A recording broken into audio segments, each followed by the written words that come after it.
तो चलो हम लोग बॉन्डिंग खत्म कर रहे थे, केमिकल बॉन्डिंग चैप्टर। तो इसमें हम लोग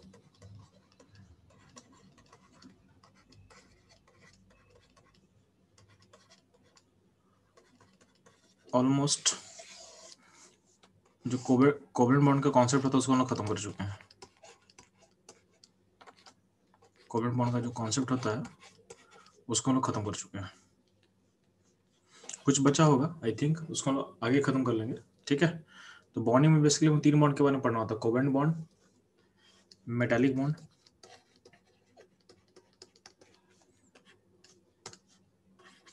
और एक बॉन्ड टाइप होता है आयनिक बॉन्ड। ठीक है, तो 3 बॉन्ड कैटेगरी में हम बॉन्डिंग को खत्म करते हैं। तो हम लोग कोवेलेंट बॉन्ड का जितना भी इंपॉर्टेंट टॉपिक है खत्म कर चुके हैं। कुछ टॉपिक बचा होगा आई थिंक, एसिडिटी बेसिसिटी कुछ टॉपिक बचा होगा, उसको कवर करेंगे हम लोग। ठीक है, ये मेजर पोर्शन जो आपका खत्म हो चुका है। एक ही एनसीईआरटी का टॉपिक खत्म नहीं किया तक हम हाइड्रोजन बॉन्डिंग। ठीक है, उसको छोड़ के बाकी सारा पे खत्म हो चुका है। मेटलिक बॉन्डिंग आपके एनसीईआरटी में दिया नहीं हुआ है। ठीक है, आयनिक बॉन्ड पे बहुत हल्का सा कॉन्सेप्ट दिया हुआ है, तो हम लोग मेटालिक आयनिक बॉन्ड खत्म करेंगे। ठीक है, उसके बाद बच्चा कुछ पोर्शन को खत्म करने वाले हैं, ध्यान देना।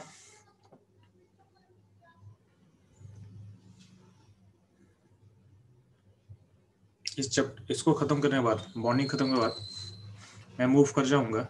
ठीक है, इस बैच में बॉन्डिंग जब खत्म हो जाता है हम लोग मूव कर जाएंगे आपकी इनऑर्गेनिक केमिस्ट्री पे। ठीक है, यानी इसके बाद हम लोग खत्म करेंगे हाइड्रोजन चैप्टर को, एस ब्लॉक को एंड पी ब्लॉक को। मतलब जो अभी का शेड्यूल है उसके अकॉर्डिंग हम लोग इसको खत्म करने वाले हैं। ठीक है, तो बच्चों लोग हम लोग केमिकल बॉन्डिंग का पार्ट जो पढ़ रहे थे उसमें हम लोग को स्टार्ट करना था आज मेटालिक बॉन्डिंग। ठीक है, तो मेटालिक बॉन्डिंग होता क्या है आपको पता होना चाहिए। तो मेटालिक बॉन्डिंग हम पढ़ते हैं किसके लिए, इसको पढ़ते हैं हम लोग मेटल्स के लिए। इसको पढ़ते हैं लोग मेटल्स के लिए। अब ध्यान देना, जब हम मेटल्स का बात करते हैं तो आपको समझ में आना चाहिए कि मेटालिक बॉन्डिंग होता क्या है, यानी मेटालिक बॉन्डिंग हम किसको बोलते हैं। तो इसके लिए आपको एग्जांपल मैं दिखाता हूँ। जैसे मान लो सोडियम है, सोडियम हो गया।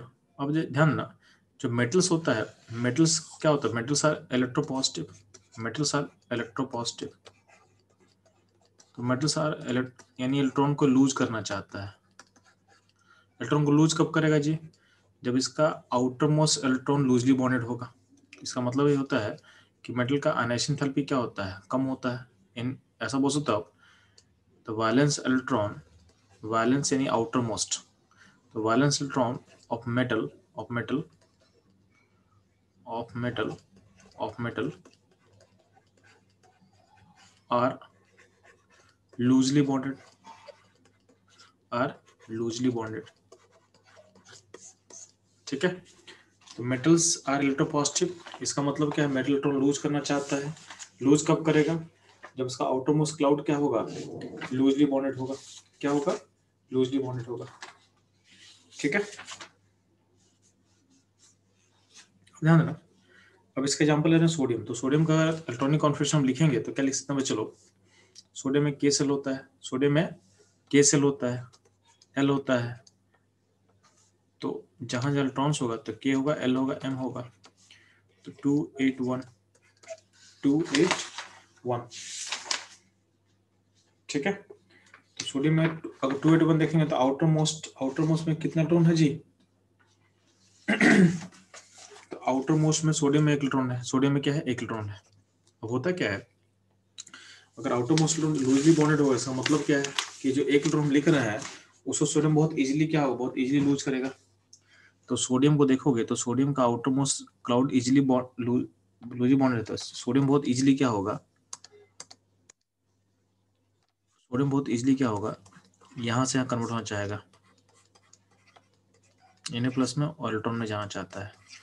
ठीक है, तो इसका मतलब क्या है कि अगर मान लेते हैं कि इलेक्ट्रॉन लूज नहीं भी कर रहा है तो इसका लूज करने का टेंडेंसी क्या होता है, बहुत आसान होता है। तो अगर मान लेते हैं कि सोडियम का हम क्रिस्टल लेते हैं, सोडियम का हम क्रिस्टल लेंगे, तो सोडियम क्रिस्टल कैसा रहेगा, तो सोडियम का क्रिस्टल में मान लेते हैं कि बहुत सारा सोडियम है। तो बहुत सारा सोडियम एटम अगर इन्वॉल्व होगा तो उसमें हो क्या रहा है, तो यहाँ पे देखोगे Na ये प्लस के फॉर्म में रहेगा सोडियम आयन और इलेक्ट्रॉन जो होगा बगल में रहेगा। तो बहुत सारा सोडियम है तो क्या होगा, सोडियम प्लस और इलेक्ट्रॉन, यानी सारा सोडियम इस फॉर्म में एग्जिस्ट करेगा। यानी वैलेंस सेल का जो भी इलेक्ट्रॉन है सोडियम का वो लूजली बॉन्डेड होगा। तो इसको मैं ऐसे दिखा सकते हैं, इसको मैं ऐसे दिखा सकते हैं।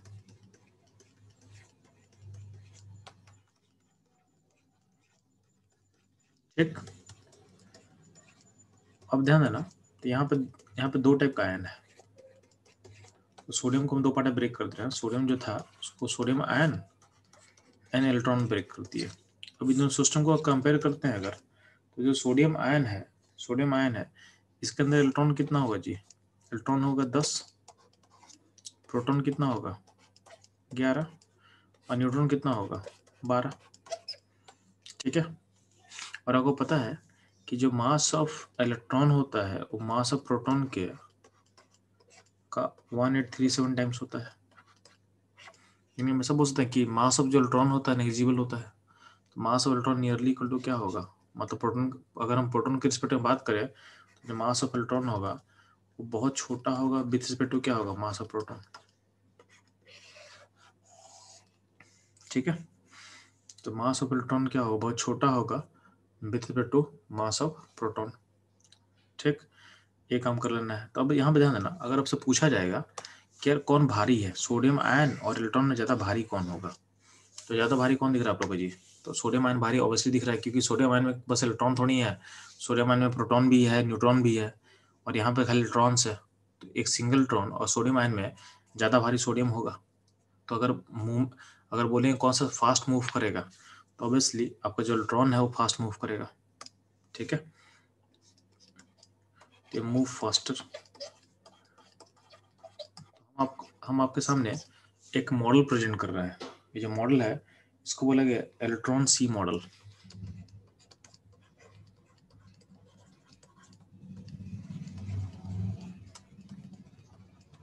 इस मॉडल का मतलब समझोगे, ये जो मेटालिक बॉन्डिंग का मॉडल बोला गया उसको बोला गया इलेक्ट्रॉन सी मॉडल। ठीक है, यानी मेटालिक बॉन्डिंग को रिप्रेजेंट करता है। मेटल बॉन्डिंग के लिए इसका यूज हम करते हैं। इसमें बताता क्या है, ध्यान देना, इसमें बोला गया है कि आपका जो जो इलेक्ट्रॉन्स है, आपका जो इलेक्ट्रॉन्स है, इलेक्ट्रॉन क्या होगा, चूंकि हल्का है, हल्का है तो क्या होगा, आपका जो इलेक्ट्रॉन्स यहाँ पे दिख रहा है आपको, वो क्या, वो हर जगह घूम रहा है। यहाँ ये इलेक्ट्रॉन यहाँ से यहाँ जाएगा, ये इलेक्ट्रॉन यहाँ से यहाँ चला जाएगा, तो इलेक्ट्रॉन पूरे हर जगह फैला हुआ है। ये जो चार्ज नेगेटिव है वो पूरे सिस्टम में हर जगह फैला रहेगा। चूंकि सोडियम भारी है तो सोडियम का मूवमेंट बहुत स्लो होगा, तो सोडियम ऑलमोस्ट बोल सकते हो कि सोडियम स्टैटिक रहेगा अपने पास। यानी ऐसा कुछ होगा, इसको आप ऐसा सोच सकते हो कि पूरे स्पेस में चार्ज नेगेटिव फैला हुआ है, स्पेस में हर जगह चार्ज नेगेटिव फैला हुआ है। जो चार्ज पॉजिटिव है लोकलाइज है, बहुत स्लो मूव कर रहा है, तो चार्ज पॉजिटिव बहुत स्लो मूवमेंट कर रहा है, और चार्ज नेगेटिव जो इलेक्ट्रॉन का हर जगह क्या है, फैला हुआ है। तो इस नेगेटिव पॉजिटिव में क्या हो रहा है, एक अट्रैक्शन बिल्ड होगा, और इस इंट्रैक्शन जो अट्रैक्शन बिल्ड हो रहा है उसी को बोला गया है मेटालिक बॉन्डिंग। यहाँ नेगेटिव चार्ज और जो पॉजिटिव कर्नल है, कर्नल मतलब ये जो पॉजिटिव पार्ट बनता है उसको बोलते हैं कर्नल। तो जो पॉजिटिव कर्नल है और जो नेगेटिव चार्ज इलेक्ट्रॉन का है जो पूरे जो फैला हुआ हर जगह, उसमें एक अट्रैक्शन फोर्स होगा, उस अट्रैक्शन फोर्स को बोला गया है। लेकिन यहाँ जो फोर्स ऑफ अट्रैक्शन बिल्ड होता है, F of attraction, force of attraction, उसी को बोला गया, क्या बोला गया, उसी को चलो बोला गया है मेटालिक बॉन्डिंग।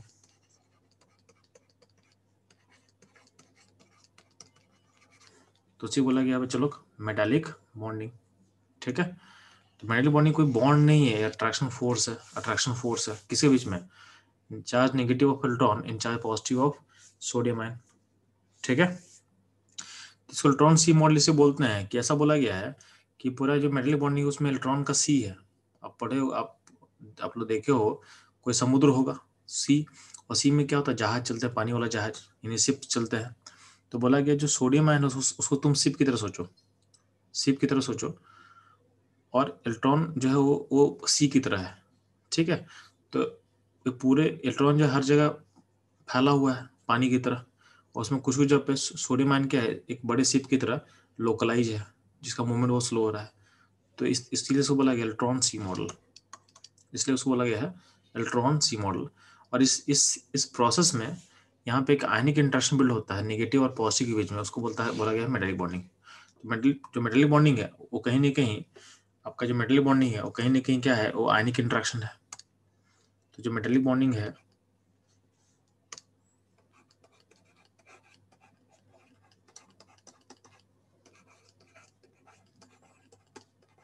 तो मेटालिक बॉन्डिंग है कहीं ना कहीं एक आयनिक इंटरेक्शन, कहीं ना कहीं क्या है, एक आयनिक इंटरेक्शन है, एज आयनिक इंटरेक्शन, आयनिक अट्रैक्शन बोल सकते हो आप।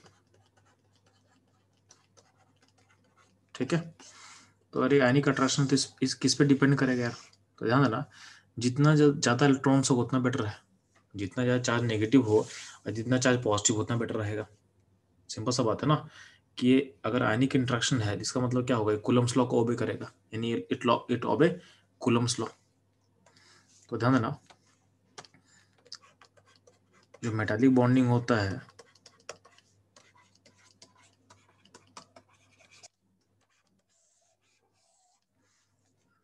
इसको आप क्या सोच सकते हो, तो एक आयनिक इंटरेक्शन है। अगर आयनिक अट्रैक्शन होगा it obey Coulomb's law. Coulomb's law आप लोग क्लासरूम में पढ़ने वाले हो, कुछ लोगों को पता होगा शायद। कूलम्स लॉ बेसिकली दो चार्ज के बीच का अट्रैक्शन फोर्स होता है। Q1 Q2 दो चार्ज होगा, तो दोनों का जो फोर्स टाइप होता है, फोर्स से डिपेंड करता है चार्ज पे, जो फोर्स से डिपेंड करता है चार्ज पे, अगर लाइक चाहे हो तो रिपेल करेगा और अनलाइक हो तो अट्रैक्ट करेगा। लेकिन जो फोर्स का मैग्नीट्यूड होता है उसका वैल्यू क्या होता है, कि Q1 Q2 by are square. ये हो गया कूलम्स लॉ, ये हो गया कूलम्स लॉ। तो हम बोल सकते हैं क्योंकि चार्ज पे डिपेंड करता है, तो जितना, चूंकि आपके पास चार्ज क्या है, पॉजिटिव और नेगेटिव है, तो मेटालिक बॉन्डिंग में क्या होगा, अट्रैक्शन होगा, क्या होगा, अट्रैक्शन होगा। तो जितना चार्ज नेगेटिव ज़्यादा होगा और जितना चार्ज पॉजिटिव ज़्यादा होगा, उस तो क्या होगा, आपका जो मैग्नीट्यूड है फोर्स का बढ़ेगा। क्या होगा, आपका फोर्स का मैग्नीट्यूड क्या होता है, बढ़ता है। ठीक है, तो फोर्स का मैग्नीट्यूड बढ़ेगा, तो ये कहीं नहीं कि मेटालिक बॉन्डिंग क्या होगा, ये प्रोपोर्शनल टू होगा चार्जेस। तो जितना चार्ज ज़्यादा कब होगा, तो ध्यान देना, यहाँ पर नेगेटिव पॉजिटिव चार्ज इंडिपेंडेंट नहीं है। फिर से हम रिपीट कर रहे हैं, एक सिंगल मेटल से ही चार्ज नेगेटिव पॉजिटिव आ रहा है। जैसे मान ले सोडियम है, सोडियम है, तो सोडियम से आया Na प्लस माइनस, यानी प्लस और माइनस वन आया। अगर यानी हम बोल रहे हैं कि दोनों जो चार्ज हो वो इंडिपेंडेंट नहीं है, वो एक ही एटम से आ रहा है। अगर बात करते हैं कैल्शियम का, तो कैल्शियम में क्या होगा, कैल्शियम प्लस टू होगा एन दो इलेक्ट्रॉन होगा। तो आप देखोगे कि कैल्शियम में दो चार्ज आ गया, प्लस टू माइनस टू। ठीक है, सिमिलरली बात करते हैं तो एल्युमिनियम होगा तो क्या होगा, प्लस थ्री माइनस थ्री हो जाएगा। तो हम आपको बताना क्या चाह रहे हैं कि जो नेगेटिव पॉजिटिव आपस में इंटरलिंक है, जितना जितना इलेक्ट्रॉन लूज करेगा उतना ही पॉजिटिव बिल्डअप होगा। तो सिंपल सा बात है कि ये कि इलेक्ट्रॉन लूज, कौन सा इलेक्ट्रॉन लूज हो रहा है, तो वैलेंस, तो जो आउटर मोस्ट जो इलेक्ट्रॉन क्लाउड है वही लूज कर रहा हो ना। तो इसका मतलब है जिस मेटल के पास जितना ज़्यादा वैलेंस इलेक्ट्रॉन होगा उतना ही उसका चार्ज नेगेटिव बाहर जाएगा, उतना ही चार्ज पॉजिटिव से बिल्ड होने वाला है। इसका मतलब जो चार्ज का फैक्टर है उसको आप लिंक कर सकते हो किससे, वैलेंस इलेक्ट्रॉन से। जितना आपका वैलेंस का सेल का इलेक्ट्रॉन होगा उतना ही आपका मेटल बॉन्डिंग क्या होगा, स्ट्रॉन्गर होगा, क्योंकि जितना वैलेंस सेल का इलेक्ट्रॉन ज़्यादा होगा उतना यहाँ पे चार्ज क्या होगा, ज़्यादा बिल्ड करेगा। ठीक है, इसके अलावा क्या होता है चार्ज के, तो जो चार्ज का फैक्टर होता है, यानी जो वैलेंस इलेक्ट्रॉन का जो फैक्टर है वो डोमिनेट करता है, वो क्या होता है, इट डोमिनेट्स, यानी इफेक्ट, यानी बाकी इफेक्ट से ज़्यादा डोमिनेट ये करने वाला है। तो इट डोमिनेट, यानी इफेक्ट ये क्या होगा, डोमिनेट करने वाला है। ठीक, अब ध्यान देना इसके अलावा और क्या फैक्टर डिपेंड करता है, तो ध्यान देना यहाँ पे फोर्स में एक आर का फैक्टर है, रेडियस का फैक्टर है। तो जितना रेडियस छोटा होगा आयन का, ठीक है, जितना छोटा होगा उतना बेटर है, यानी जिस मेटल का साइज छोटा होगा उसका फोर्स ऑफ इंटरेक्शन क्या होगा, हाई होगा। तो कहीं ना कहीं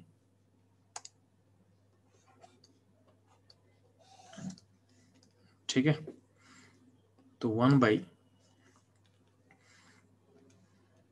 ठीक है, तो वन बाई आर यानी साइज, तो वन बाई आर को लिख सकते हो, साइज लिख सकते हो। तो जितना मेटल का साइज छोटा हो उतना बेटर है, बट साइज और चार्ज में बड़ा फैक्टर हमेशा लेना है चार्ज को। ठीक है, चार्ज का फैक्टर क्या होता है, डोमिनेट करता है, चार्ज का फैक्टर क्या होगा, डोमिनेट करेगा। ठीक है, तो मेटालिक बॉन्डिंग का आयनिक इंट्रैक्शन है, आयनिक इंट्रैक्शन किसके बीच का है जी? तो आप ऐसा लिख सकते हो उसको बेटर वे में, तो ionic interaction between localise positive and delocalized negative, यानी जो पॉजिटिव है ऑलमोस्ट क्या है, रुका हुआ है, मतलब मूवमेंट होगा तो बहुत स्लो होगा एज कम्पेयर टू नेगेटिव। और जो चार्ज नेगेटिव है, यानी जो इलेक्ट्रॉन क्लाउड है, चार्ज नेगेटिव मतलब इलेक्ट्रॉन क्लाउड, ये तो घूम रहा है हर जगह, और डीलोकलाइज है। ठीक है, तो बेसिकली कि इंटरेक्शन फोर्स है between localise positive and delocalise electron cloud of valence shell, ठीक है, तो ये ध्यान देना आप, ये ध्यान देना। अब इसका एप्लीकेशन क्या होगा जी? इसका एप्लीकेशन देखोगे तो मेटलिक बॉन्डिंग, ध्यान देना, जिसका मेटल बॉन्ड इतना स्ट्रॉन्गर होगा, तो कहने की मेटलिक बॉन्डिंग जो होता है वो प्रोपोर्शनल टू क्या होगा, मेटल का मेल्टिंग पॉइंट, क्योंकि जितना मेटल बॉन्डिंग स्ट्रॉन्गर होगा उतना ही मेटल को दूर भेजना क्या होगा, डिफिकल्ट होगा, एटम को दूर भेजना क्या होगा, डिफिकल्ट होगा। प्रोपोर्शनल टू क्या होगा, बॉइलिंग पॉइंट, यहाँ बॉइलिंग पॉइंट में लिख तो रहा हूँ लेकिन ज़्यादा बेटर होगा मेल्टिंग पॉइंट के लिए, क्योंकि जब मेटल मेल्ट कर जाएगा तो इंटरेक्शन फोर्स ऑलमोस्ट बहुत कम हो जाता है, तो ज़्यादा मेटल बॉन्ड लिंक करता है मेल्टिंग पॉइंट को।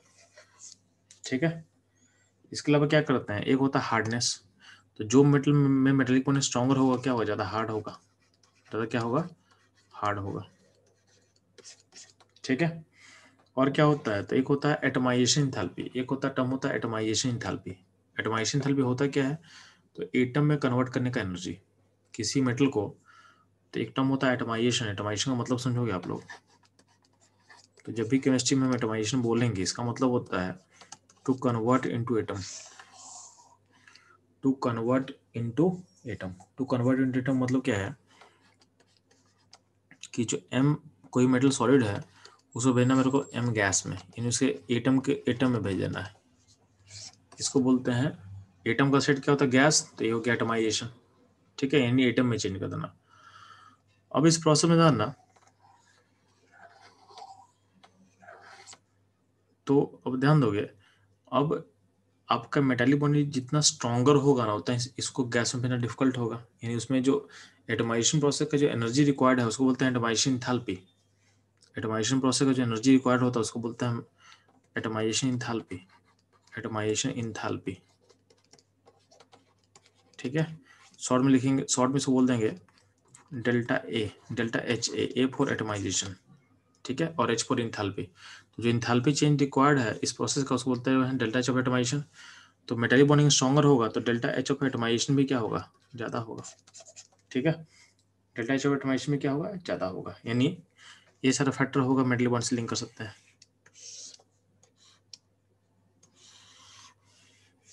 ठीक है, अब इसका इम्पैक्ट समझ, अगर हम बात कर रहे हैं एस ब्लॉक एलिमेंट्स का, एस ब्लॉक एलिमेंट का, तो ध्यान दोगे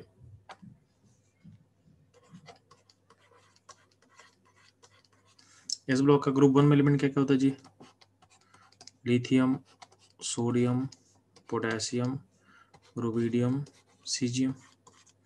तो जब नीचे आओगे ना, जब इसका नीचे आओगे, जब डाउन ग्रुप में मूव करते हैं तो डाउन ग्रुप में क्या होगा, रेडियस बढ़ेगा, मेल्टिंग पॉइंट क्या होगा, घटेगा। ठीक है, नीचे से क्या होता है, रेडियस बढ़ेगा तो क्या होगा, मेटालिक बॉन्डिंग का स्ट्रेंथ घटेगा ना जी, तो मेल्टिंग पॉइंट से पहले हमको लिख दे रहे हैं, आपको रेडियस बढ़ेगा नीचे से, तो मेटालिक बॉन्डिंग है वो डिक्रीज करता है। अगर मेटालिक बॉन्डिंग डिक्रीज करेगा तो आपका मेल्टिंग पॉइंट भी क्या होगा, डिक्रीज करेगा। ठीक, आपका बॉइलिंग पॉइंट भी क्या होगा, डिक्रीज करेगा। ठीक है, और आपका डेल्टा एच ऑफ एटमाइजेशन भी क्या होता है, डिक्रीज करता है। ठीक, तो ये सारा फैक्टर होगा किसके लिए, ग्रुप 1 के लिए। ग्रुप 2 का एलिमेंट्स क्या क्या होता है जी, तो ग्रुप 1 का एलिमेंट्स हुआ। ग्रुप 2 का एलिमेंट्स क्या क्या होता है जी, तो ग्रुप 2 का एलिमेंट्स ध्यान दो, beryllium, magnesium, calcium, strontium, barium. इसमें भी अगर नीचे होगा तो सेम ऑर्डर फॉलो होगा, आपका रेडियस बढ़ा और नीचे से तो आपका मेटलिक बॉन्डिंग का स्ट्रेंथ घटेगा, आपका मेल्टिंग पॉइंट डिक्रीज करेगा, आपका बॉइलिंग पॉइंट डिक्रीज करेगा और आपका डेल्टा एच ऑटोमाइजेशन घटेगा। ठीक है, सेम ट्रेंड फॉलो कर रहा है। अगर आपसे कोई पूछेगा नहीं हमको ग्रुप 1 ग्रुप 2 को ऐसा कंपेयर करना है, हमको कंपेयर करना है ग्रुप 1 कंपेयर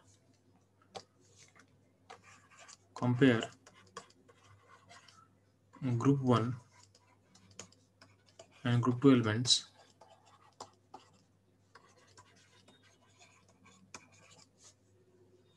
ठीक है, according to strength of metallic bonding. तो अगर कौन सा, तो ध्यान देना हम पहले बोल चुके हैं कि मेडली बॉन्डिंग का स्ट्रेंथ में पहला फैक्टर क्या होता है, चार्ज का होता है। तो जो ग्रुप 2 का एलिमेंट्स होता है उसका चार्ज ज़्यादा होता है, तो ग्रुप 2 का एलिमेंट्स हमेशा आगे होगा ग्रुप 1 से। इसका मतलब ग्रुप 2 का एलिमेंट्स कौन होता है, बी, तो बी का हाईएस्ट होगा क्योंकि साइज छोटा है, फिर Mg, फिर कैल्शियम, फिर स्ट्रोंशियम और फिर बैरियम। ग्रुप 2 का एलिमेंट सब सारा खत्म हो जाएगा तो तुम डालोगे ग्रुप 1 का। ग्रुप 1 का ऑर्डर क्या रहेगा, lithium, sodium, potassium, rubidium, cerium. ठीक है, ये ट्रेंड समझ में आना।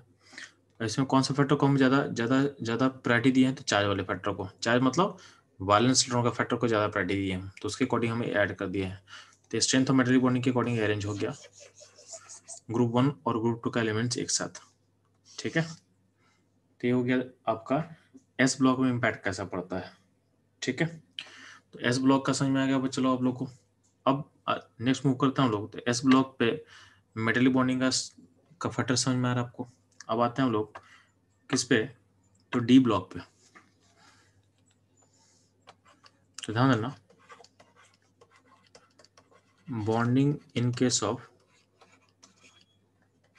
Of D block elements. तो डी ब्लॉक एलिमेंट्स क्या होता है, मेटल्स होता है। डी ब्लॉक का सारे एलिमेंट्स क्या होता है, मेटल्स होता है। तो डी ब्लॉक का मेटल्स पे कैसे बॉन्डिंग होता है उसको समझना है। ठीक है, अब डी ब्लॉक का बॉन्डिंग समझने से पहले आपको ये बात समझ में आना चाहिए कि जैसे सब ऊपर मूव करते हो यार, आपको फिर से लास्ट क्लास में बताए थे, फिर से हम बता रहे हैं आपके लिए कि जैसे हाइड्रोजन ही याद रखना। तो हाइड्रोजन का जो पहला N1 होता है,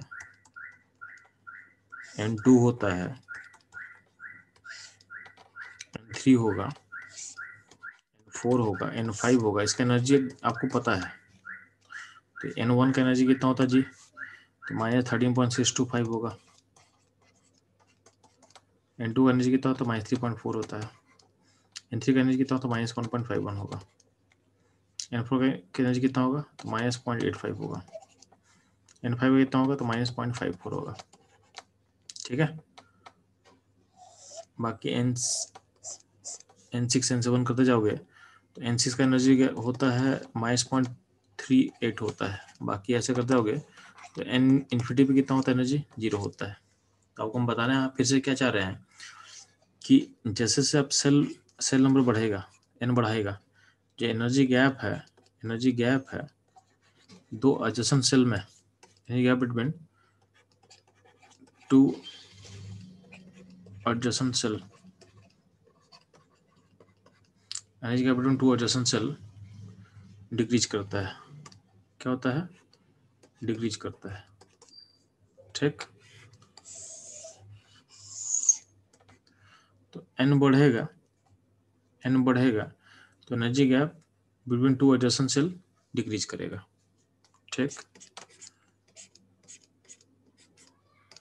ठीक है, तो ये ध्यान देना। तो इसी को आपको फोकस करना है। ठीक है, ये ऑलरेडी हम लोग पढ़ चुके हैं, केमिकल बॉन्डिंग एमओटी में पढ़ाया था लास्ट क्लास में। ऐसा कुछ होता है, दो एडजेसेंट सेल का मतलब ये होगा दो एडजेसेंट सेल, ये हो गया दो एडजेसेंट सेल, ये हो गया दो एडजेसेंट सेल। ठीक है, बार बार मैं लिख इसलिए रहा हूँ ताकि इसको आप याद कर लो, क्योंकि जो एनर्जी लेवल है ये बहुत इंपॉर्टेंट होता है अपने लिए।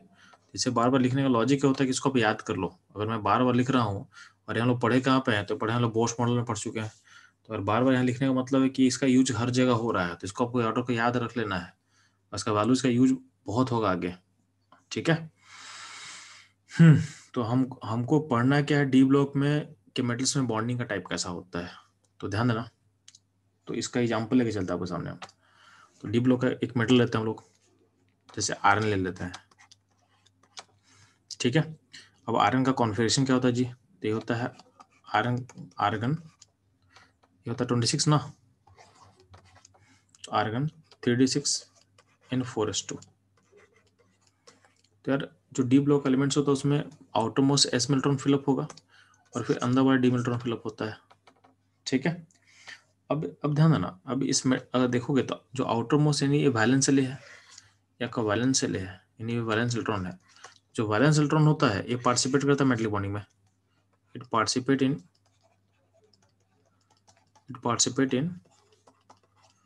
Metallic bonding.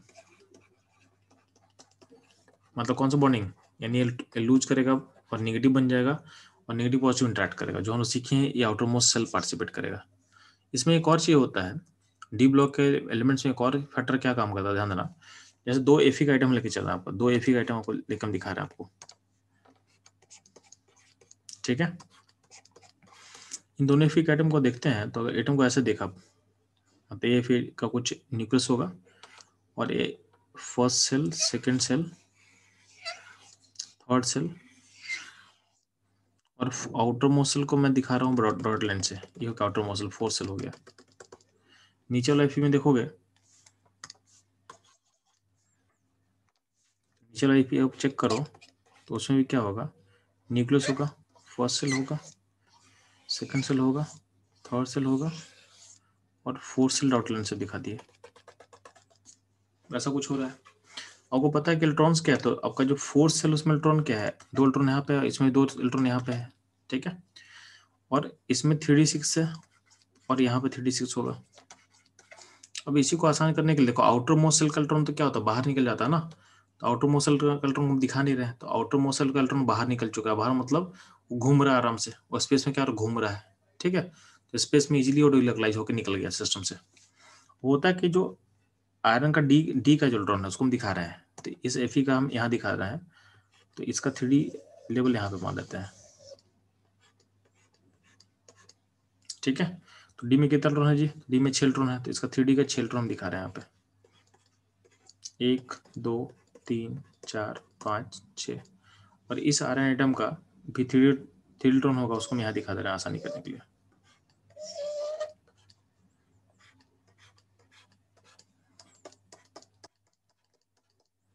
अब होता क्या, ध्यान देना, यहाँ पे देखो, यहाँ पे ऑर्बिटल अनपेयर्ड है, 3D लेवल का ऑर्बिटल आधा खाली है, आधा खाली है। तो हम लोग क्या सीखे हैं कि जब भी आपका अनपेयर्ड ऑर्बिटल होता है उसमें बॉन्ड फॉर्मेशन पॉसिबल है। ठीक है, तो आप लोग इसी को पढ़ चुके होंगे कि अनपेयर्ड ऑर्बिटल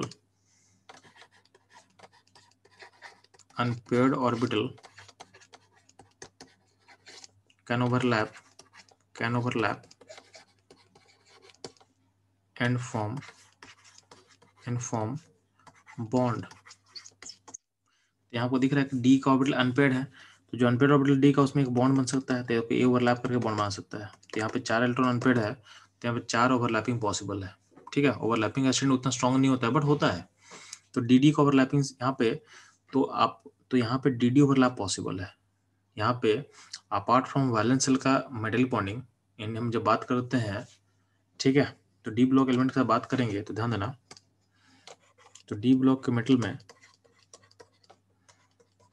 मेटल्स में 2 काम होता है। एक होता है metallic bonding due to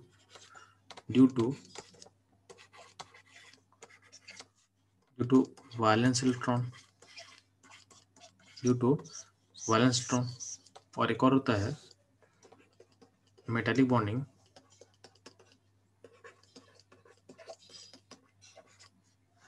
due to D overlapping. तो जो डी ओवरलैपिंग के कारण मेटेलिक बॉन्डिंग होता है, इसमें कौन सा डी पार्टिसिपेट करता है, तो इस कॉन्सेप्ट में कौन सा डी ओवरलैप करेगा जी, तो आप बोलोगे जो अनपेयर्ड डी है, अनपेयर्ड डी ऑर्बिटल पार्टिसिपेट।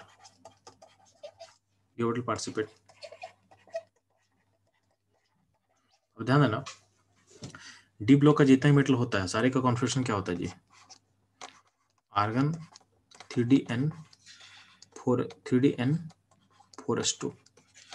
तो ऑलमोस्ट यही होता है। कॉपर क्रोमियम को छोड़ दो, बाकी जगह 4s2 फिलअप होता है। तो हम दिखाना क्या चाह रहे आपको कि जो 4s2 का लेवल है वो पार्टिसिपेट यहाँ कर रहा है, यानी मेटल बॉन्डिंग में ड्यू टू s इलेक्ट्रॉन। और ये हर मेटल में फिक्स रहेगा। ऑलमोस्ट क्या होगा, एवरी मेटल में 4s2 तो है, तो फैक्टर क्या होगा, ये फैक्टर कांस्टेंट होता है। फैक्टर क्या होता है, ये हर मेटल के लिए क्या होता है, सेम होता है, तो कांस्टेंट रहेगा। यानी मेटेलिक बॉन्डिंग का जो s इलेक्ट्रॉन का जो पार्टिसिपेशन है वो सारे मेटल में फिक्स होगा। तो अल्टीमेटली इस प्रोसेस में वेरिएबल क्या है, तो ये जो है वेरिएबल है, ये बॉन्डिंग वेरिएबल है। और ये प्रोपोर्शन टू होता है, किस पे डी होता है, तो अनपेयर डी, तो अनपेयर डी इलेक्ट्रॉन के प्रोपोर्शनल होता है। जितना डी इलेक्ट्रॉन अनपेयर ज्यादा होगा उतना ही क्या होगा, ये फैक्टर बढ़ेगा, ये फैक्टर बढ़ेगा। और ये फैक्टर बढ़ेगा तो क्या होगा, आपका बॉन्डिंग क्या होगा, स्ट्रांग होगा। आपका बॉन्डिंग क्या होगा, स्ट्रांग होगा। इसका मतलब अगर मेटलिक बॉन्डिंग का स्ट्रेंथ देखें तो मेटलिक बॉन्डिंग का स्ट्रेंथ देखोगे तो ध्यान देना,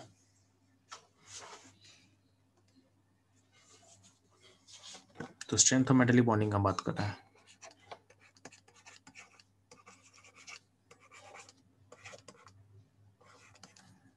तो जनरल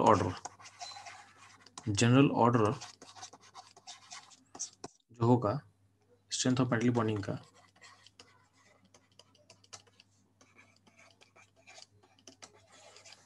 इन डी ब्लॉक, तो आप क्या सीखोगे कि डी ब्लॉक कंट्रोल कितना एलिमेंट होता है, 10 एलिमेंट होता है। तो मान लेते हैं स्कैंडियम, एग्जाम्पल लेते हैं स्कैंडियम, टाइटेनियम, वैंडियम, क्रोमियम, मैग्नीज, ठीक है, आयरन, कोबाल्ट, निकल, ठीक है, कॉपर, जिंक। तो यार देखोगे तो यार D1 होता है, ये D2 होता है, ये D3 होता है, ये D4, D5 हो गया, ये भी D5 होता है, D6, D7, D8, D10 होता है, D10 होता है। तो आपको देखोगे आपका जो अनपेल्ट्रॉन है यहाँ से यहाँ तक बढ़ रहा है, तो आपका जो नंबर ऑफ अनपेल्ट्रॉन है क्रोमियम तक बढ़ेगा, यानी यहाँ तक बढ़ेगा ऑलमोस्ट, और फिर यहाँ से घटेगा। तो अनपेल्ट्रॉन है और यहाँ तक बढ़ेगा, और यहाँ पे क्या होगा, फिर घटेगा। तो नंबर ऑफ अनपेल्ट्रॉन इन डी में क्या होगा, घटेगा। इसका मतलब क्या है कि पहले इलेक्ट्रॉन अनपेयर बढ़ेगा तो मेटलिक बॉन्ड यहाँ से यहाँ तो बढ़ेगा, तो मेटलिक बॉन्ड यहाँ से इंक्रीज करेगा, और फिर इधर क्या होगा, डिक्रीज करेगा। इसका मतलब डी सीरीज में जो बीच वाला एलिमेंट्स है क्रोमियम और एमएन, उसमें अनपेल्ट्रॉन सबसे मैक्सिमम होगा, यानी उसका मेल्टिंग पॉइंट, बॉइलिंग पॉइंट क्या होगा, हाईएस्ट होगा, ठीक है, उसका हाईएस्ट होगा। इसको ग्राफिकली आपको दिखाते हैं। आप इसका ग्राफ देख सकते हो।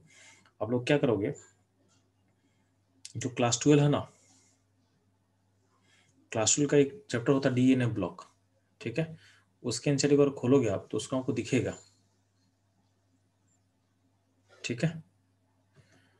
तो अगर हम एनसीईआरटी खोल कर आपको दिखाते हैं तो उसमें आपको एक ग्राफ से दिया हुआ है। तो ये आपको मैं पढ़ा रहा हूँ, 11th का टॉपिक नहीं है, ये 12th का टॉपिक, यानी केमिकल बॉन्डिंग में ये मिलेगा कहाँ पे, तो मिलेगा आपको डी ब्लॉक में मिलेगा। तो मैं आपके साथ एनसीईआरटी में शेयर कर रहा हूँ, तो ध्यान देना। आपको दिख रहा होगा डी ब्लॉक का मैं एनसीईआरटी के साथ शेयर कर रहा हूँ अभी, तो इसमें ध्यान देना आपको।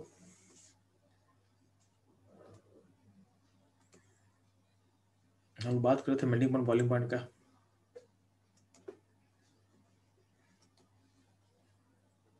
तो गौर से देख रहे हैं यहाँ पे, तो कहाँ पे डी ब्लॉक का मेल्टिंग पॉइंट दिया हुआ है। दो ग्राफ आपको मैं दिखाऊंगा, एक तो है एटमाइजेशन एंथैल्पी का, ये ग्राफ जो दिख रहा है आपको, ये ग्राफ है एटमाइजेशन एंथैल्पी का, और इसमें 3 लाइन खींचा हुआ। 3 लाइन मतलब डी ब्लॉक का पहला सीरीज, डी ब्लॉक का तीन होता है ना, ये तो होता है स्कैंडियम, टाइटेनियम, वैनेडियम, ठीक है। तो पहला रो हो गया, ये होता है इसको बोलते हैं 3D सीरीज, इसको बोलते हैं 4D सीरीज, इसको बोलते हैं 5D सीरीज, ठीक है। तो अब देखो यहाँ पे, समझो यहाँ पे आपको दिख रहा होगा, चलो इसको इसको लेवल बाय लेवल दिखाते हैं।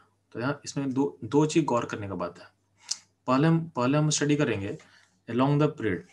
पहले बात करें हम अलोंग द पीरियड का।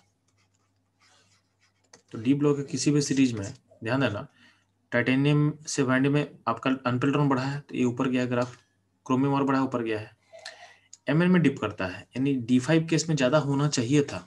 यहाँ पे एक्सेप्शन क्या है कि D5 केस में ज़्यादा होना चाहिए था, बट D5 केस डिप करता है, काफ़ी डिप कर जाता है। तो D5 केस डिप करने का लॉजिक समझेंगे हम लोग क्यों होता है ऐसा, ठीक है। तो कहीं ना कहीं क्रोमियम तो बढ़ा फिर घटा है, फिर आयरन में अनपेल्ट क्या हुआ, फिर आयरन में बढ़ा है, तो यानी यहाँ पे एक्सेप्शन क्या, एमएन को ऊपर होना चाहिए था बट एमएन नीचे डिप किया है। तो इसका रीजन हम लोग समझेंगे। फिर देखो आपका Fe है, फिर कोबाल्ट है। अब Fe कोबाल्ट में देखो ध्यान से, तो घटा है, घटा क्यों है, क्योंकि कोबाल्ट में अनपेल्ट्रॉन 3 हो जाएगा, Fe में 4 था। निकल में और घटेगा। और कॉपर कॉपर जो होता है, कॉपर में अनपेल्ट्रॉन 0 हो जाता है, कॉपर में डिटेन होता है ना, तो अनपेल्ट्रॉन 0 हो गया, तो अनपेल्ट 0 होता है पीछे चला जाएगा। और कॉपर से नीचे क्या हो जाएगा, जिंक हो जाएगा। क्या हो जाएगा, जिंक का वैल्यू और नीचे हो जाएगा, ठीक है। तो अगर आपको कंपेयर करना है, कभी क्वेश्चन पूछता है कि मेल्टिंग पॉइंट का ऑर्डर क्या होगा, मेल्टिंग पॉइंट का ऑर्डर क्या होगा किसका, डी ब्लॉक में, तो उसका ऑर्डर भी आपको याद रखना है। उसका यानी देखो यही यही ट्रेंड यहाँ भी फॉलो हो रहा है।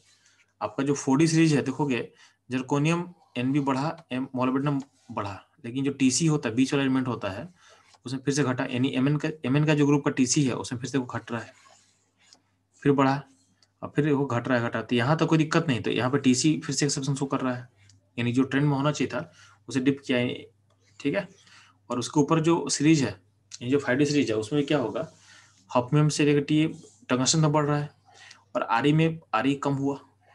लेकिन यहाँ ध्यान देना, ओस्मियम ऊपर नहीं हुआ। बाकी जगह क्या था कि एमएन के ग्रुप के बाद जो अगला ग्रुप आयरन का ग्रुप था वो हमेशा ऊपर जा रहा था, आयरन ऊपर हुआ एमएन से, आरी ऊपर हुआ टीसी से, पर ओस्मियम का वैल्यू जो होता है वो आरी से ऊपर नहीं हो पाता है, तो ये थोड़ा सा चेंज होता है यहाँ पे, तो ओस्मियम थोड़ा नीचे रह जाता है, ठीक है। बाकी इरिडियम प्लेटिनम ये तो कोई दिक्कत नहीं है, चलेगा ऐसे ही, ठीक है। तो इसमें पहला काम तो आपको अलोंग द पीरियड समझ में आ गया कि अलोंग द पीरियड में क्या होता है, टंगस्टन यानी क्रोमियम वाले ग्रुप में हाईएस्ट होता है, किसी भी पीरियड में क्रोमियम वाले में हाईएस्ट होता है, ठीक है। और लास्ट मेंबर क्या होता है, लोएस्ट होता है। लास्ट मेंबर क्या होगा, लोएस्ट होता है, ठीक है। ये हो गया आपका मेल्टिंग पॉइंट का ऑर्डर, ये हो गया मेल्टिंग पॉइंट का ऑर्डर। तो ये हर ग्रुप में ऐसा ही चलता है, हर ग्रुप में, सॉरी हर पीरियड में ऐसा ही होने वाला है, ये हर पीरियड में ऐसा ही होने वाला है, ठीक है। तो आपके क्रोमियम ग्रुप तब बढ़ेगा, एमएन वाला पॉइंट पे हर में घटता है, बस एमएन वाला पॉइंट में घटता है, और अगला अगला जो आयरन का जो है वो ऊपर एमएन से ऊपर होता है, ठीक है। बट ये जो आयरन और आरयू में काम करना है, ओस्मियम में काम नहीं करना। ओस्मियम में क्या होता है, इसका वैल्यू आरई से छोटा होता है, इसका वैल्यू आरई से छोटा होता है, ठीक है। अब आपको क्या करना है, अब कभी कोई क्वेश्चन पूछता है कि जो 3D सीरीज है इसका मेल्टिंग पॉइंट का ऑर्डर क्या होगा, इसका मेल्टिंग पॉइंट का ऑर्डर क्या होगा, ठीक है। अब ध्यान देना, सेम सेम ग्राफ का नेचर फॉलो करना, आपको सेम ग्राफ का नेचर फॉलो करना है, किसके लिए, एटमाइसिन एंथैल्पी के लिए। तो अगला एटमाइसिन एंथैल्पी का देखो ग्राफ, देखो तो ऑलमोस्ट सेम ही टाइप का है, देखो ये नेचर ऑलमोस्ट यही है, नेचर जो है ऑलमोस्ट वही है। ये डिप किस पे कर रहा है जी, तो डिप का जो वैल्यू है, डिप हो रहा है किस पे, तो डिप हो रहा है आपके एमएन पे, टीसी पे, आरई पे, इन पे डिप हो रहा था, ठीक है। बाकी नेचर सेम है। ये 3D सीरीज के लिए दिया हुआ था, ये 4D सीरीज के लिए है, और ये 5D सीरीज के लिए है। तो एटमाइसिन एंथैल्पी वाला ग्राफ है। इसमें अब टेबल में ध्यान देना, तो टेबल में कुछ वैल्यूज हो उसको आपको पता होना चाहिए।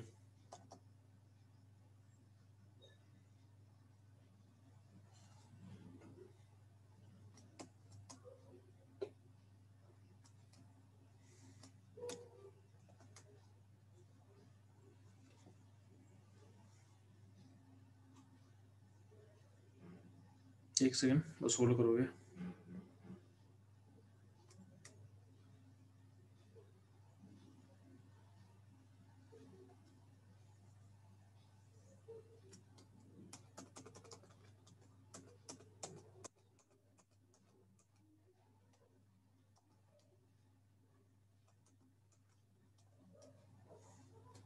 क्या देखो यहाँ पे वैल्यूज दिया हुआ है,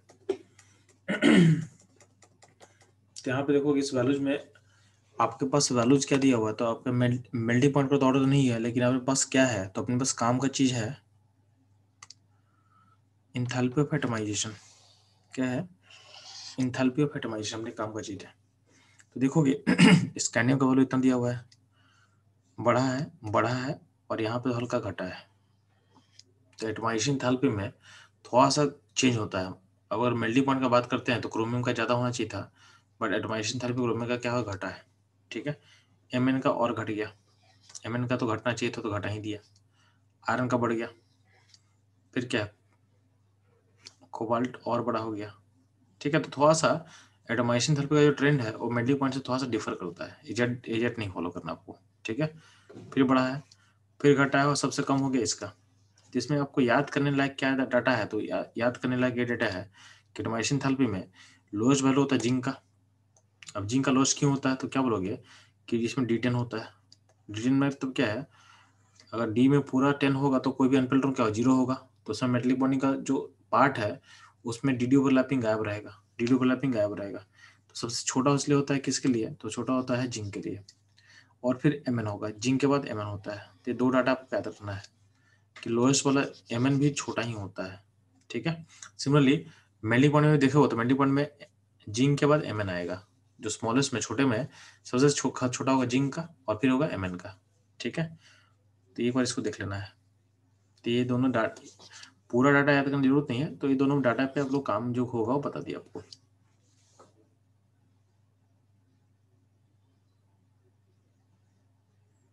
ठीक है, तो डी ब्लॉक में ये काम का चीज था आपके लिए, अब ध्यान देना।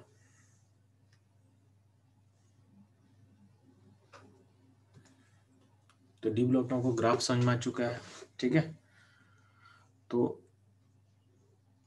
क्वेश्चन इसे पूछता है, ठीक है, कि अब इसमें जो ग्राफ आप देखोगे ना, तो ग्राफ में एक चीज गौर करना। ग्राफ में जो ग्राफ हम डिस्कस किए अभी, उस ग्राफ में एक खास बात गौर करोगे आप लोग। तो खास बात क्या है कि डाउन द ग्रुप में अगर एस ब्लॉक था, तो अब एक गौर करना, गौर करने के बाद क्या है कि अगर मान लो एस ब्लॉक में जो तुम पढ़े थे, तो एस ब्लॉक में अगर लिथियम से लेके आप मूव करो सोडियम पोटेशियम में, तो नीचे आने से नहीं, ग्रुप में नीचे आने से क्या हो रहा है, आपका मेल्टिंग पॉइंट घट रहा है। आपका मेल्टिंग पॉइंट क्या होता है, घटता है। तो नीचे आने से क्या हो रहा है, इसका मेल्टिंग पॉइंट क्या हो रहा है, घटता है, डिक्रीज करता है ना, क्योंकि मेटलिक बॉन्डिंग भी डिक्रीज करता है। क्यों डिक्रीज करता है, क्योंकि साइज बड़ा हो रहा है। लेकिन ध्यान देना, डी ब्लॉक में उल्टा फॉलो हो रहा है। डी ब्लॉक में उल्टा फॉलो हो रहा है, टाइटेनियम जर्कोनियम हफमे में ऊपर ऊपर मेल्टिंग पॉइंट बढ़ रहा है। आप रिवर्स ऑर्डर देखोगे, नीचे से क्या हो रहा है, आपका बढ़ रहा है, जबकि एस ब्लॉक में उल्टा हो रहा था। तो क्वेश्चन पूछा जाएगा कि ऐसा क्यों होता है कि डी ब्लॉक में नीचे से आपका मेल्टिंग पॉइंट बॉइलिंग पॉइंट से बढ़ता क्यों है। तो क्वेश्चन सब पूछा जा सकता है आपसे। तो क्वेश्चन कह रहे हैं अपने बच्चे लोग कि डाउन द ग्रुप आयन से इन d block family metals down the group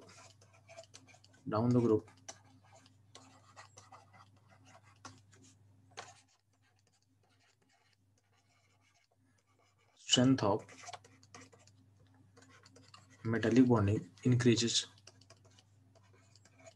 तो पॉइंट है ऐसा इंक्रीज क्यों होता है, एस ब्लॉक के कॉन्ट्ररी इन एस ब्लॉक में तो डिक्रीज करता है, यहाँ क्यों बढ़ता है।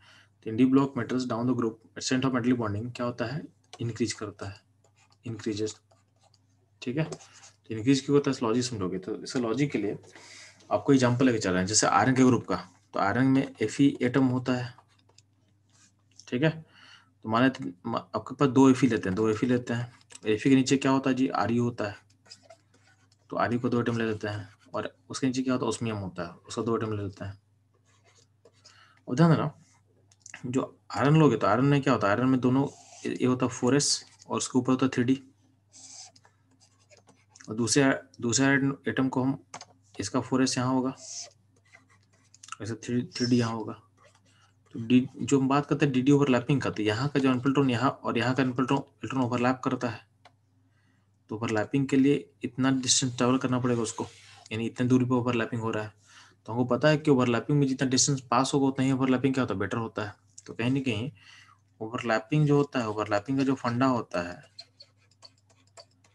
फंडा क्या होता है कि इनवर्सली प्रोपोर्शनल टू क्या होता है, डिस्टेंस होता है। जितना डिस्टेंस छोटा होगा उतना ही ओवरलैपिंग क्या होगा, बेटर होगा।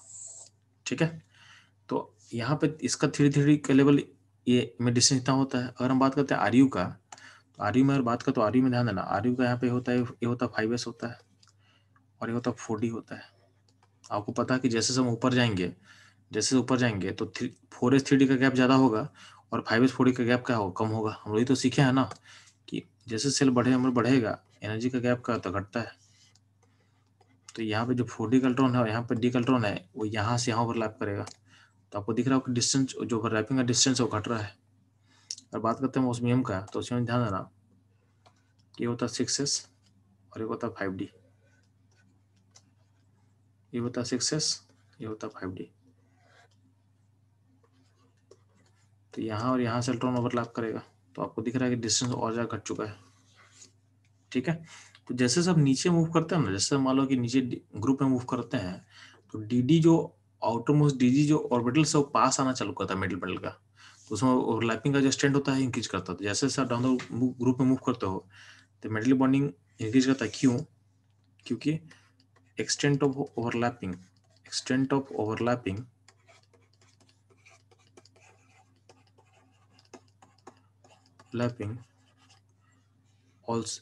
ऑल्सो इंक्रीज है, क्योंकि एक्सटेंट ऑफ ओवरलैपिंग क्या होता है, इंक्रीज कर रहा होता है।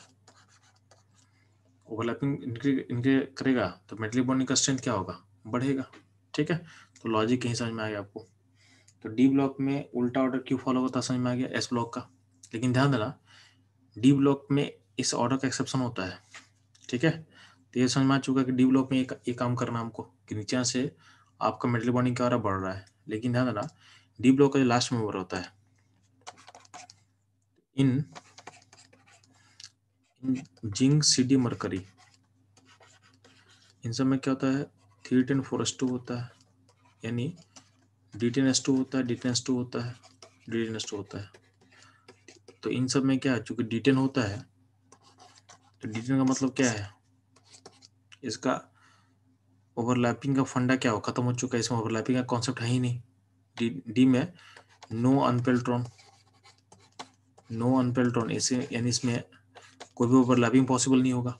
यानी जो इस बॉन्डिंग का बात करें तो कौन सा बॉन्डिंग का, ये वाला bonding metal bonding due to D overlapping. तो डी ओवरलैपिंग का जो कॉन्सेप्ट है तो रहेगा नहीं इसमें, किसमें, जिंक सीडी मरकरी में। तो नो अनपेल्ट्रॉन है, इसका मतलब नो डी ओवरलैपिंग, तो कोई भी डी ओवरलैपिंग होगा नहीं। तो बस इसमें कौन सा फंडा अप्लाई करना है आपको, तो फंडा अप्लाई करना ओनली एस इलेक्ट्रॉन, तो ओनली वैलेंस इलेक्ट्रॉन का फंडा अप्लाई करना आपको।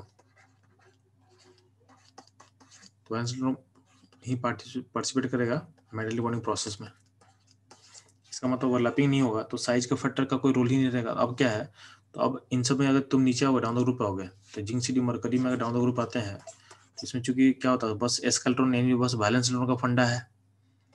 तो इसमें देखोगे तो इसमें जैसे आप नीचे आओगे तो मेटल बॉन्डिंग का, क्योंकि साइज बड़ा हो रहा है, साइज क्या हो रहा है, बड़ा हो रहा है। साइज बड़ा होगा तो क्या होगा, मेटल बॉन्डिंग का स्ट्रेंथ घटेगा, तो आपका मेल्टिंग पॉइंट बॉइलिंग पॉइंट में क्या होगा, डिक्रीज करेगा। तो जिंक सीडी मरकरी में बाकी डी ब्लॉक की तरह काम मत करना। इसमें ये हो जाएगा एस ब्लॉक टाइप। ठीक है, तो ये हो जाएगा डी ब्लॉक में मेटल बॉन्डिंग का स्ट्रेंथ क्या होगा, क्या नहीं होगा। ठीक है, तो इसको आप इस तरह से सोच सकते हो, इसको आप इस तरीके से सोच सकते हो।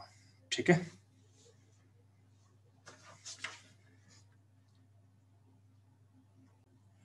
तो बच्चों लोग को आप लोग मेटल बॉन्डिंग का सारा कॉन्सेप्ट समझ में आ चुका है। ठीक है, अब मेटल बॉन्डिंग में कुछ पॉइंट्स याद रखना,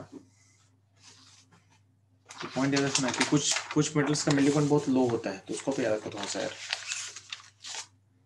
तो इसमें कॉन्सेप्ट होता है एक गैलियम का, आपके सामने कुछ इंपॉर्टेंट चीज बता रहे हैं, तो ध्यान देना।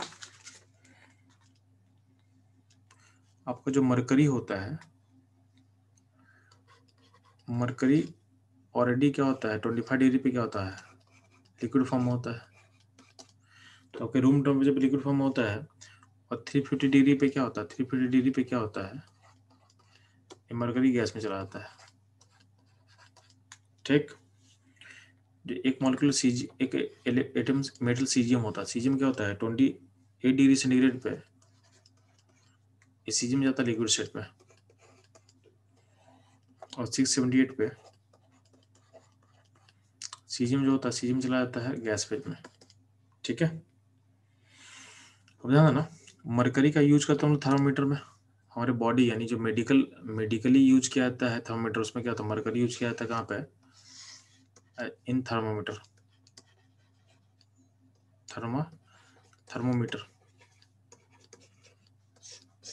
ठीक है, तो थर्मोमीटर जो होता है वो किससे बेस्ड होता है, तो बेस्ड होता है थर्मल एक्सपेंशन पे, थर्मल एक्सपेंशन। तो जो मरकरी लिक्विड है एक्सपैंड करेगा ऑन हीटिंग, उससे बेस्ड क्या होता है आपका थर्मोमीटर काम करता है। ठीक है, अब होता क्या है कि अगर मान लेते हैं कि अगर अगर आपको बहुत हाई टेम्परेचर मेजर करना है, बहुत हाई टेम्परेचर मतलब to measure high temperature, mercury वाला थर्मोमीटर यूज कर पाएंगे क्या to measure high temperature, high मतलब ब्लास्ट फर्नेस, मतलब जहाँ पे आपका लोहा पिघल जाए, आयरन जहाँ पे मेल्ट कर जाए उसका हम बात कर रहे हैं। तो टू मेजर हाई टेम्परेचर हम लोग क्या उपाय करेंगे, can be use mercury thermometer. इसका आंसर यस होगा कि नो होगा जी, इसका आंसर क्या होगा बच्चे लोग, यस और नो। अदिति क्या मरकरी थर्मोमीटर यूज करेंगे क्या, राहुल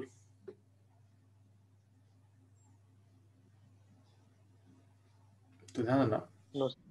इसका आंसर नो होगा। नो इसलिए होगा क्योंकि अगर हाई टेम्परेचर कर देंगे, मतलब हाई टेम्परेचर का मतलब बहुत हाई टेम्परेचर। ठीक है, हाई टेम्परेचर मरकरी का स्टेट क्या हो जाएगा, मरकरी हो जाएगा गैस फेज में, तो एट हाई टेम्परेचर, तो इसका आंसर बोलो नो, क्योंकि हाई टेम्परेचर मरकरी का स्टेट गैस हो जाएगा, और गैस तो ऑलरेडी एक्सपैंड कर जाए तो तुम्हारा जो कैलिब्रेशन है इंस्ट्रूमेंट का बिगड़ चुका होगा। हमारा जो थर्मोमीटर कैलिब्रेटेड होता है मरकरी लिक्विड के लिए, मरकरी गैस के लिए कोई कैलिब्रेशन होता नहीं है। तो हाई टेम्परेचर पे क्या होगा, ये कैलिब्रेशन बिगड़ जाएगा, कैलिब्रेशन क्या होगा बिगड़ गया, तो कैलिब्रेशन बिगड़ जाएगा मतलब उसको आप यूज नहीं कर पाओगे, इसको आप यूज नहीं कर पाओगे। ठीक है, तो हाई टेम्परेचर थर्मोमीटर पे अगर आपको टेम्परेचर मेजर करना है तो उसमें क्या किया जाएगा, तो ध्यान देना to measure high temperature, to measure high temperature, high temperature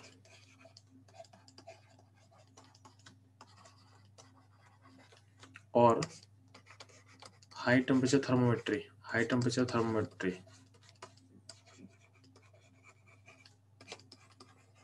thermometry हम लोग क्या करते हैं, एक एलिमेंट तो गैलियम होता है, गैलियम, तो गैलियम में बहुत ध्यान देना, गैलियम बहुत इजीली मेल्ट करता है, गैलियम 31 डिग्री पे मेल्ट कर जाता है, लेकिन जब गैलियम का बॉइलिंग पॉइंट देखोगे तो गैलियम का बॉइलिंग पॉइंट बहुत हाई होता है, बहुत हाई कितना होता है, तो आप ध्यान देना ये 2403 डिग्री सेंटीग्रेड पे जाके बॉयल करता है, यानी गैस में जाएगा, यानी गैस में जाएगा, यानी गैलियम जो होता है एक लंबे रेंज तक, मतलब 31 डिग्री से लेके 2403 डिग्री तक एक इसका फेज क्या है लिक्विड फॉर्म में है, यानी टेम्परेचर हाई भी होगा तो इसका स्टेट लिक्विड रहेगा, तो यानी जो थर्मल एक्सपेंशन का बात कर रहे हो वो आराम से शो कर सकता है, इसमें कोई दिक्कत नहीं होगा।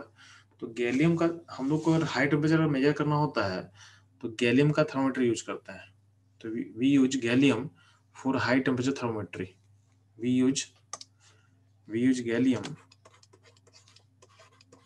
We use gallium for